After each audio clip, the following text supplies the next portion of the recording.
Welcome back. Bulletin کا آغاز کریں، آپ کو بتائیں کہ ایران امریکہ اسلام آباد مذاکرات کا دوسرا دور، ایرانی وزیر خارجہ آج اسلام آباد پہنچ رہے ہیں۔ حکومتی ذرائع کا کہنا ہے ایرانی وزیر خارجہ عباس اراغچی کی اپنی مختصر ٹیم کے ساتھ آج رات اسلام آباد آمد متوقع ہے۔ امریکی لاجسٹک اور سیکیورٹی ٹیم بھی مذاکراتی عمل کے لیے اسلام آباد میں پہلے سے موجود ہے۔ پاکستانی مصالحتی ٹیم سے گفتگو کے نتیجے میں اسلام آباد امن مذاکرات کا دوسرا راؤنڈ شروع ہو سکتا ہے۔ ذرائع کا کہنا ہے کہ ایرانی وفد وزیر اعظم شہباز شریف سے بھی ملاقات کرے گا۔ سول اور عسکری قیادت بھی ملاقات میں موجود ہوگی۔ ادھر ایرانی میڈیا کا کہنا ہے کہ وزیر خارجہ عباس اراغچی آج سے اسلام آباد، مسقط اور ماسکو کا دورہ بھی کریں گے۔ تو آپ کو بتا رہے ہیں کہ ایران امریکہ اسلام آباد مذاکرات کا دوسرا دور، ایرانی وزیر خارجہ آج اسلام آباد پہنچ رہے ہیں اور حکومتی ذرائع کہہ رہے ہیں کہ ایرانی وزیر خارجہ عباس اراغچی کی اپنی مختصر ٹیم کے ساتھ آج رات اسلام آباد آمد متوقع ہے۔ امریکی لاجسٹک اور سیکیورٹی ٹیم بھی مذاکراتی عمل کے لیے اسلام آباد میں پہلے سے موجود ہے۔ پاکستانی مصالحتی ٹیم سے گفتگو کے نتیجے میں اسلام آباد امن مذاکرات کا یہ دوسرا راؤنڈ شروع ہو سکتا ہے۔ ذرائع یہ بھی کہتے ہیں کہ ایرانی وفد وزیر اعظم شہباز شریف سے بھی ملاقات کرے گا۔ سول اور عسکری قیادت بھی ملاقات میں موجود ہوگی۔ دوسری جانب ایرانی میڈیا کا یہ کہنا ہے کہ وزیر خارجہ عباس اراغچی آج سے اسلام آباد، مسقط اور ماسکو کا دورہ کریں گے۔ ایرانی وزیر خارجہ عباس اراغچی نے نائب وزیر اعظم اسحاق ڈار اور فیلڈ مارشل عاصم منیر سے ٹیلی فونک رابطہ کیا۔ ایرانی خبر ایجنسی ارنا کے مطابق عباس اراغچی نے عسکری اور سیاسی قیادت سے علیحدہ ٹیلی فون پر بات کی۔ جنگ بندی سمیت اہم علاقائی پیش رفت پر تبادلہ خیال کیا گیا۔ ترجمان دفتر خارجہ کا کہنا ہے دونوں وزرائے خارجہ میں خطے کی صورتحال، جنگ بندی، سفارتی کوششوں پر تبادلہ خیال ہوا۔ اسلام آباد کی جانب سے جاری امریکہ ایران رابطوں سے متعلق سفارتی کوششوں پر بھی گفتگو ہوئی۔ اسحاق ڈار نے مسائل کے حل کے لیے مسلسل مذاکرات اور رابطے کی اہمیت پر زور دیا۔ کہا خطے میں امن و استحکام کے لیے جلد پیش رفت ضروری ہے۔ ایرانی وزیر خارجہ نے پاکستان کے تعمیری اور مستقل سہولت کاری کے کردار کو سراہا۔ دونوں رہنماؤں نے قریبی رابطے میں رہنے پر اتفاق کیا ہے۔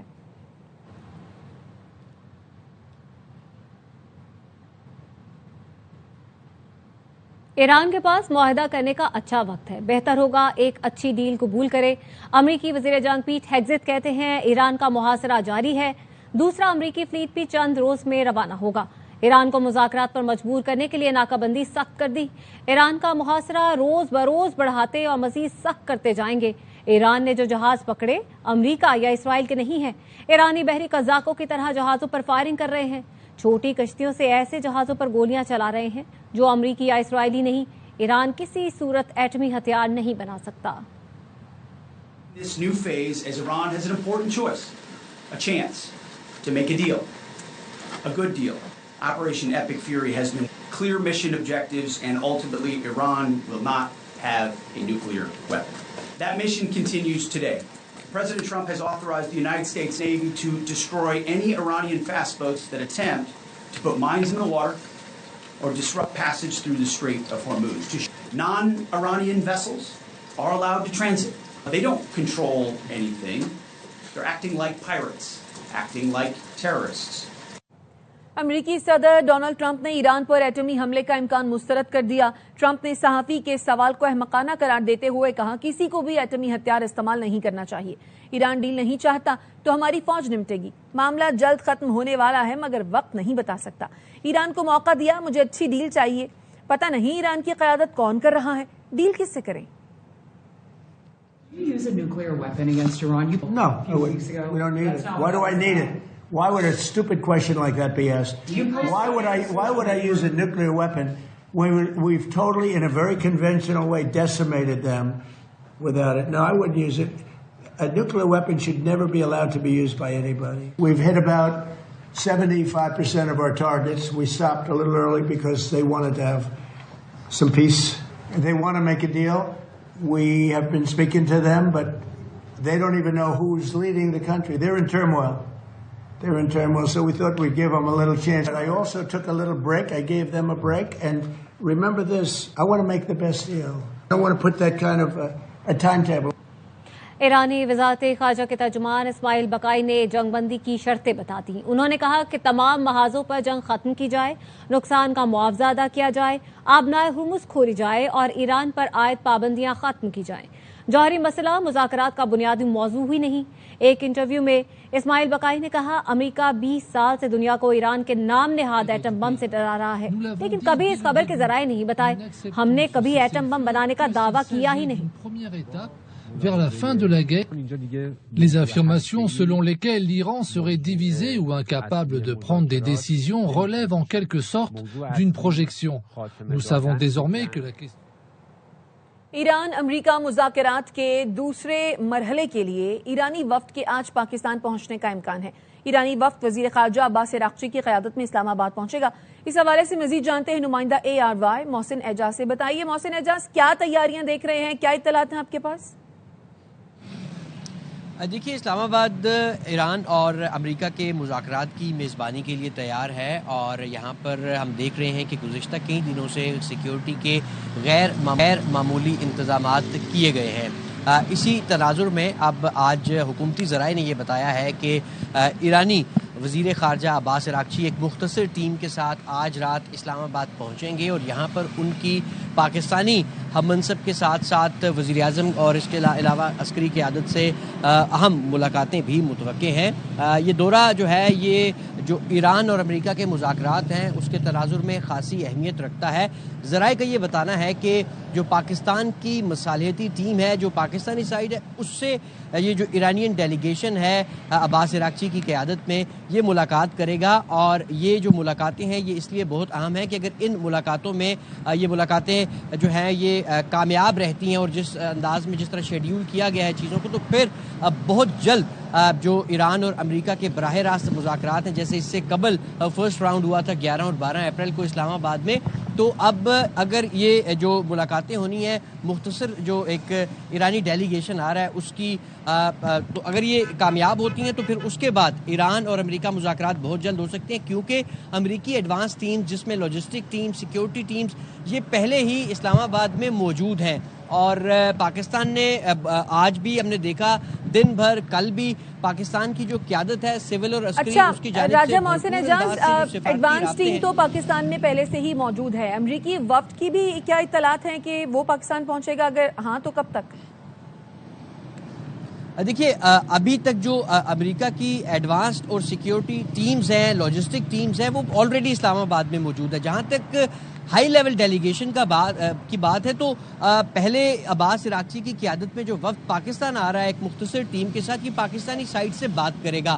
اگر یہ والا جو مرحلہ یہ کامیابی سے آگے بڑھتا ہے تو پھر جو ہے وہ یقیناً وہ مرحلہ بھی آئے گا جب امریکہ اور ایران دونوں جو ہیں وہ آمنے سامنے بیٹھیں گے، جیسے اس سے قبل پہلے راؤنڈ میں مذاکرات ہوئے تھے.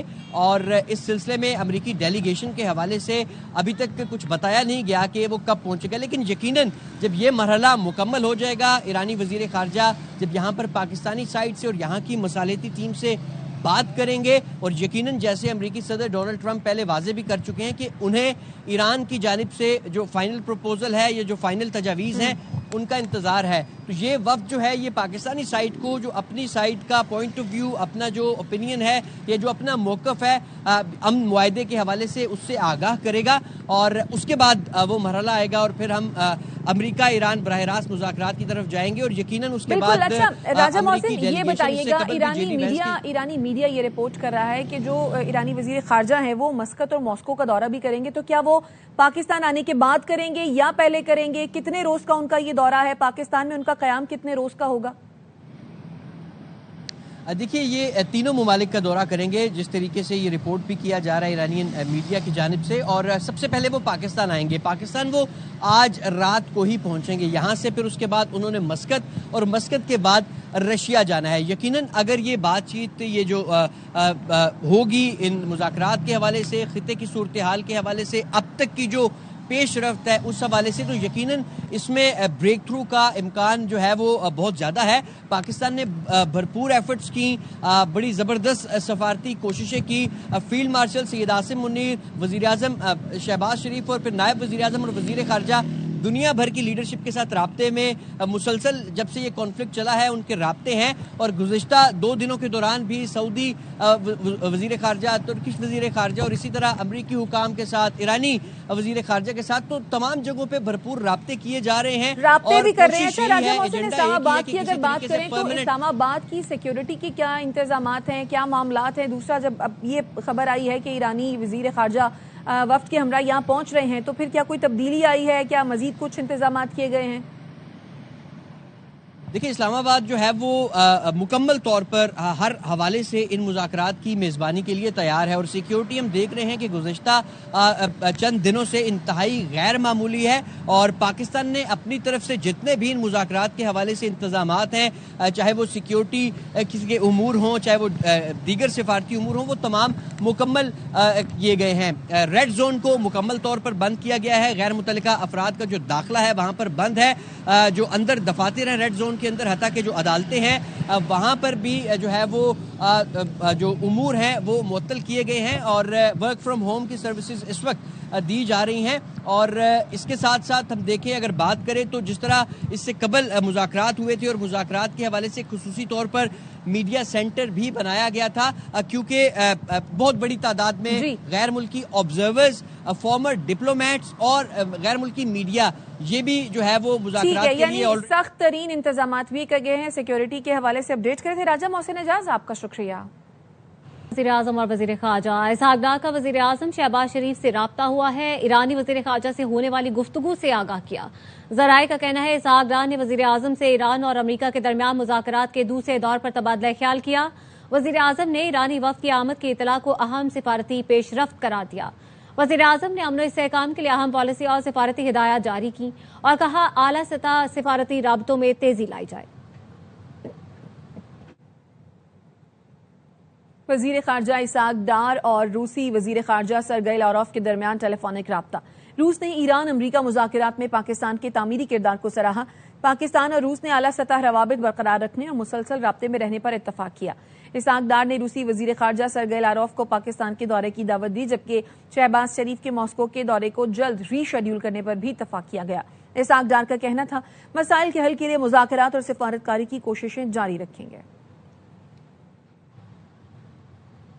ایران نے دوست ملکوں کے لیے آبنائے ہرمز کا ٹیکس معاف کر دیا۔ الجزیرہ نے رپورٹ کیا ہے کہ ماسکو میں ایرانی سفیر کاظم جلالی نے روسی خبر ایجنسی کو انٹرویو میں بتایا کہ روس سمیت چند ملکوں کو آبنائے ہرمز میں فیس نہیں دینا پڑے گی۔ ایرانی وزارت خارجہ اس سلسلے میں مؤثر کوششوں میں مصروف ہے۔ مستقبل میں پالیسی میں تبدیلی کا امکان برقرار ہے۔ اسرائیلی وزیر اعظم نیتن یاہو کے کینسر میں مبتلا ہونے کا انکشاف۔ اسرائیلی وزیر اعظم کے دفتر سے جاری بیان میں کہا گیا ہے کہ نیتن یاہو کو پروسٹیٹ کینسر تھا، ان کی ریڈیشن تھراپی کرائی گئی۔ نیتن یاہو کی ہدایت پر کینسر کا مرض عوام سے 2 ماہ چھپایا گیا۔ اسرائیلی حکام کا دعویٰ ہے کہ نیتن یاہو کے کینسر کا کامیاب علاج کیا جا چکا۔ علاج کے بعد نیتن یاہو کے ایکس رے اور لیبارٹری ٹیسٹ ٹھیک آئے ہیں۔ کویت کی فوج نے اعلان کیا ہے کہ جمعے کو عراق سے لانچ کیے گئے 2 ڈرونز نے شمالی علاقے میں واقع 2 سرحدی چوکیوں کو نشانہ بنایا، جس کے نتیجے میں مالی نقصان بھی ہوا۔ کویتی فوج نے ایکس پر جاری بیان میں کہا آج صبح شمالی کویت میں واقع زمینی سرحدی چوکیوں کو ایک جارحانہ اور مجرمانہ کارروائی کا نشانہ بنایا گیا، جس میں عراق کی جانب سے آنے والے 2 بارودی ڈرون استعمال کیے گئے ہیں جو فائبر آپٹک کیبلز کے ذریعے کنٹرول کیے جا رہے تھے۔ اس حملے میں مادی نقصان ہوا، لیکن کسی قسم کا جانی نقصان نہیں ہوا۔ باب المندب گلف آف عدن میں بحر قزاقوں کا جہاز پر حملہ۔ 6 مسلح افراد نے کروڈ آئل ٹینکر پر حملہ کر کے عملے کو یرغمال بنا لیا اور جہاز پر قبضہ کر لیا۔ آئل ٹینکر پر پاکستانی اور شری لنکن عملہ موجود ہے۔ شپنگ ذرائع کے مطابق عملے میں 11 پاکستانی اور 25 دیگر دوسرے ممالک کے ارکان ہیں۔ جہاز پر 21 اپریل کو قزاقوں نے حملہ کیا تھا۔ وزیر برائے بحری امور نے پاکستانی عملہ یرغمال بنانے کا نوٹس لے لیا۔ D G port and shipping کو رہائی کے لیے تمام اقدامات بروئے کار لانے کی ہدایت کر دی۔ جنید انوار چوہدری نے بتایا وزارت خارجہ کو صومالی حکام اور سفارت خانے سے رابطے کی ہدایت کر دی گئی ہے۔ یونیورسٹی روڈ ہر جگہ شرمندہ کراتا ہے۔ وزیر اعلیٰ سندھ بھی تنگ آ گئے، کہا جہاں جاتا ہوں لوگ پوچھتے ہیں آپ یونیورسٹی روڈ کیوں نہیں بناتے؟ 17 سال سے ہماری حکومت ہے، مانتا ہوں یہ بڑا مسئلہ ہے، اب تو میمز پہ بن رہی ہے کہ آبنائے ہرمز کھل گئی، یونیورسٹی روڈ نہ کھلی۔ لگتا ہے آپ کی بات سن لی گئی، آبنائے ہرمز دوبارہ بند ہو گئی۔